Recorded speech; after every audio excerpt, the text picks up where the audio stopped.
Anthropic engineer just wrote an article on how to use Fable better, but this is an article, it has almost 7,000 likes, 2 million views, on how to just do engineering, software engineering and coding with AI models better, like Claude Code, Codex, etc.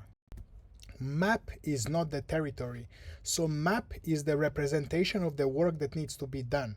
So it's the skills, prompts, context, what he gives to Claude. The territory is where actual work needs to happen, the code base, the real world, the actual constraints. You see here how the map has a straight line from point A to B, but in the actual territory there are some issues that needs to be avoided, so you cannot go in straight line. You need to know how to get to this point B. So he calls these unknowns. These are issues that Claude needs to guess how to solve based on context, based on what it knows that the user wants to do. So these unknowns are the main bottleneck with Fable. I guess then they are gonna be the main bottleneck with the newest best models. So you always need to be planning ahead, discovering before, during and after the task the unknowns that are bottlenecking, impeding the model performance, and you need to help Fable solve them. He also published a bunch of these prompts and scenarios on his GitHub page. I'm gonna leave all of this below. So this will help you discover the unknowns and define the task before you spend, so you let the Fable do it properly. You can learn to do AI research in our school. I'm gonna leave it below. Today we are going to post-train large language model to reason, teach it to reason live. So he talks about known knowns. This is what's in the prompt. Known unknowns is he's aware that he hasn't figured out this yet. And then there is also obvious things that you don't need to write down, and things he doesn't know. And you see unknown unknowns are kind of black here. This is the main problem. So when prompting, you need to balance being too specific, so Claude follows your instructions even when a pivot might be better, a change might be better, or being too vague, so leaving too many choices to Claude, which is difficult for it. So Claude can help you discover unknowns faster. So you can use Claude to discover the unknown unknowns. So you can start by just giving your entire thought process to the Claude. So you just press the microphone button and then you dictate whatever you are thinking. Here are some examples of how you can discover unknown unknowns.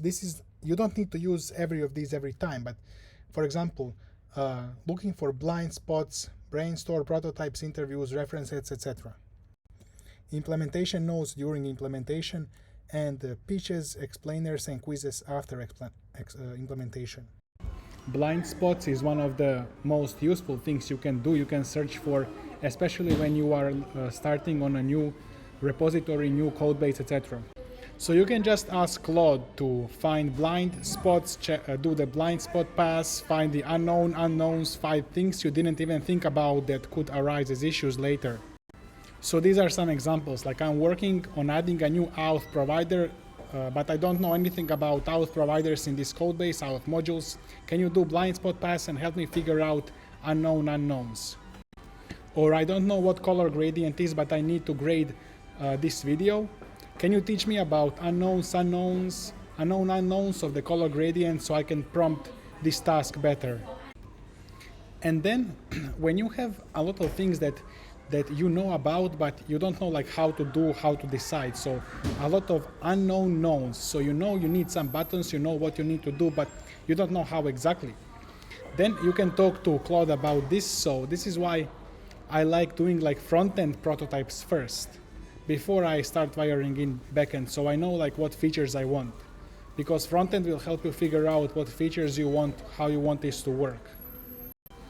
For example, I want a dashboard for this data, but I have no visual taste and I don't know what's possible. Make me an HTML page with 4 wildly different design directions so I can react to them. Or here is my rough problem. Users churn after onboarding, search the codebase and brainstorm 10 places we could intervene. from cheapest to most ambitious. I'll tell you which ones resonate. Then you can ask Claude to interview you about all of these questions or problems one at a time. For references, you can include some other examples or images or websites where it will be difficult for you to explain this in words. So you just tell it to check out our TypeScript API for rate limiting or etc.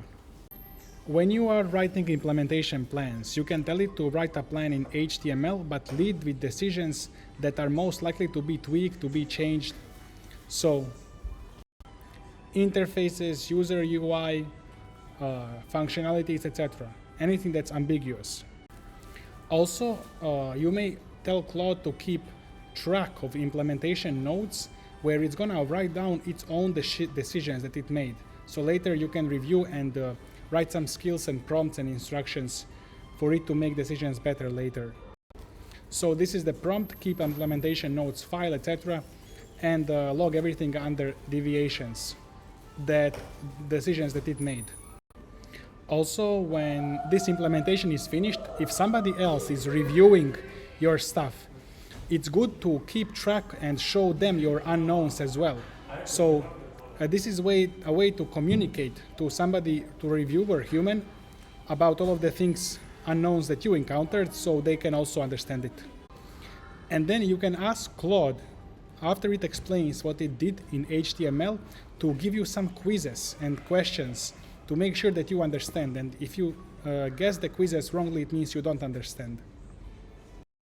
So he actually used Fable to edit the video of launching Fable, and these issues appeared where he doesn't know how to edit videos, doesn't know what color grading is. So he just talked to Claude Fable, to Claude Code, and about these unknown unknowns, as I mentioned earlier. So these are just ways for you to preemptively figure out the traps and unknown unknowns that are gonna happen, that are gonna actually make your long horizon goals work better. Today we are post-training an LLM with reinforcement learning so it can introduce thinking in our live school a few hours later, so you can join. I'm gonna leave it below. And you can learn all of these things to do AI research and write papers.